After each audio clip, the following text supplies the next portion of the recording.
بسم الله الرحمن الرحیم. مونږ سره مونګو کمپاس دا یو افیشل مونږه مونګو ډي بي انسټال کړلو. اوس د مونګو ډي بي چې کوم شیل دی د مونږ سره کمانډ بیس دی او دا مونګو کمپاس دی مونږ سره مونګو ډي بي لپاره یو جی آی افیشل ورژن دی.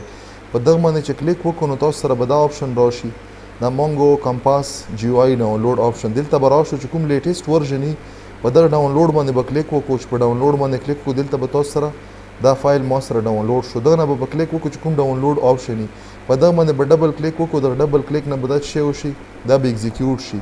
دا تاسو کتای شو د موږ سره چې شولو ایگزیکیوټ شولو انسټالیشن یې سٹارټ شولو. دا به سټیپس واخلي کله چې پراپرلی انسټال شي نو د موږ سره چې هغه ټول دی چې په کوم باندې موږ مونګو ډي بي ډیټابیس مینجمنت سیستم چې کوم موږ سره یو ډاکومنټ بیس ډیټابیس مینجمنت سیستم دی په دغه باندې موږ هغه جی آی په ترو باندې چې کړی شو اکسس کالی شو.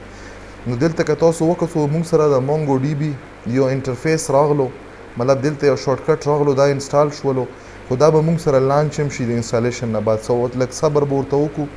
تاسو ګورو چې دی موږ سره دا چې شی مونګو ډي بي کمپاس د دغه انټرفیس لانچ شولو. دا موږ لږ شی راکوي دغه نه مچ کړو اوکې مه کړلو. ښه دا موږ سره د مونګو ډي بي دپاره ډیفالټ مونګو ډي بي کالن بیا ډبل فارورډ سلیش لوکل هوسټ و دغه لپاره موږ سره پورټ نمبر چې شی 27017 دا به په ډیفالټ کې پرې دا به نه چینج کوو.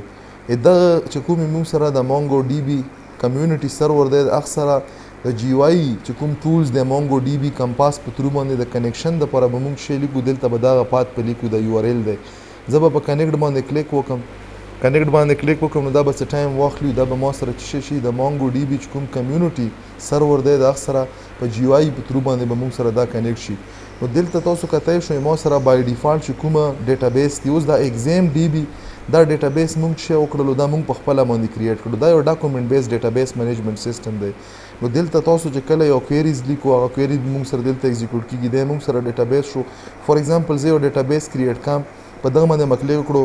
دلته مو ولټ شوی وکړه دلته مو ولیکلو ټیسټ ډي بي ډیټابیس او کلیکشن نورملی لکه په کومې موږ سره ریلیشنل ډیټابیس مینجمنټ سیسټم په کې ټیبل نو دلته موږ سره کلیکشن په کلیکشن کې موږ سره ډیټا را درومي هغه ډیټا ته موږ څه یو لکه څرنګه موږ سره په ریلیشنل ډیټابیس مینجمنټ سیستم کې رو را درومي نو دلته چې کوم په کلیکشن کې کوم رو را درومي یخته به موږ څه یو یخته به موږ ډاکومنټ یو دغه لمو شیر کړلو. فار ایگزامپل ټیسټ مولا ور کړلو ټیسټ په نامه باندې دغه نه کریټ کړو اوکې مه کړلو. چې اوکې مه کړلو نو تاسو کتای شو چې په ټیسټ ډي بي کې موږ سره د ډیټابیس کې دننه دا یو ډاکومنټ بیس ډیټابیس مینجمنټ سیستم کې دننه موږ سره یو کلیکشن کریټ شو. په دغه کلیکشن کې موږ انټرنلی ډیټا ان د فارم اف ډاکومنټ سیو کالی شو. په دغه کې ډیټا موږ مختلف فارمیټ لکه جیسن فایل هم پکې سپورټ دی سی اس وي فایل هم پکې سپورټ دی. د مختلف فارمیټ والا چې کوم فایلز دی هغه فایل دی موږ سره په دغه کې فارمیټ په دغه کې سپورټس ورکوي. نو دا د مونګو ډي بي چې کوم موږ سره یو کمیونټي سرور دی د هغه لپاره یو ګرافیکل یوزر انټرفیس د مونګو ډي بي کمپاس په نامه باندې دی. موږ ډاونلوډ کړلو انسټال هم کړلو کنیکشن هم ورسره اسټیبلیش کړلو او بیا موږ دلته د ډیټابیس چې کومه ګرافیکل منیو ده یخ په ترو باندې یو ډاکومنټ بیس ډیټابیس مینجمنټ سیستم هم کې کریټ کړلو یو ډیټابیس هم کریټ کړلو او په هغه ډیټابیس کې د ډیټا سټوریج دپاره موږ یو کلیکشن کریټ کړو ټیسټ په نامه باندې. په دغه کلیکشن کې موږ مختلف قسم ډیټا امپورټ کالی شو او دغه نه علاوه چې کله موږ سره ډیټا موږ واچوو نو هغه ډیټا موږ بیا ایکسپورټ کالی هم شو. نو دا موږ سره انسټالیشن کنیکټیویټي د مونګو ډي بي کمیونټي سرور سره یوزینګ مونګو ډي بي کمپاس نو دا موږ وکتل. امید ده چې تاسو ته به اوس کلیر وي.